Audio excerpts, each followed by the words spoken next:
রাষ্ট্র সংবিধান নির্বাচন ব্যবস্থা সহ বিভিন্ন ক্ষেত্রের সংস্কারে জাতীয় ঐক্য প্রতিষ্ঠার লক্ষ্যে জাতীয় ঐক্যমত্য কমিশন গঠন করা হয়েছে।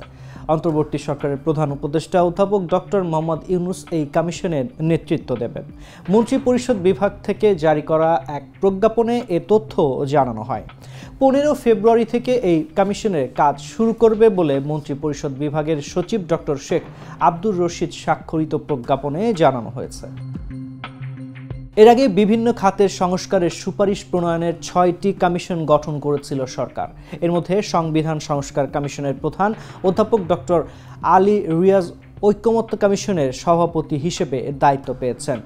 বাকি কমিশনগুলোর প্রধানরা সদস্য হিসেবে রয়েছেন। তারা হলেন জনপ্রশাসন সংস্কার কমিশন প্রধান আব্দুল মুঈদ চৌধুরী, পুলিশ সংস্কার কমিশনের প্রধান সফর রাজ হোসেন, নির্বাচন ব্যবস্থা সংস্কার কমিশনের প্রধান ডক্টর বদিউল আলম মজুমদার, বিচার বিভাগ সংস্কার কমিশনের প্রধান বিচারপতি এমদাদুল হক এবং দুর্নীতি দমন কমিশন সংস্কার কমিশনের প্রধান ডক্টর ইফতেখারুজ্জামান। প্রজ্ঞাপনে বলা হয়, বাংলাদেশ সরকার সংস্কার কমিশন সমূহের সুপারিশসমূহ বিবেচনা ও গ্রহণের লক্ষ্যে অন্তর্বর্তীকালীন সরকারের প্রধান উপদেষ্টা অনুমোদনক্রমে জাতীয় ঐক্যমত্য কমিশন নামে কমিশন গঠন করেছে।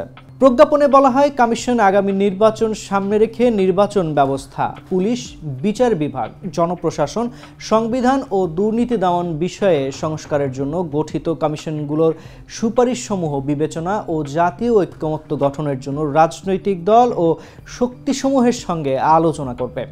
কমিশনের কার্যালয় সরকার কর্তৃক নির্ধারিত হবে। কমিশনের মেয়াদ হবে কার্যক্রম শুরুর তারিখ থেকে 6 মাস এবং প্রধান উপদেষ্টার কার্যালয় এই কমিশনকে সাচিবিক সহায়তা দেবে বলে প্রজ্ঞাপনে বলা হয়েছে।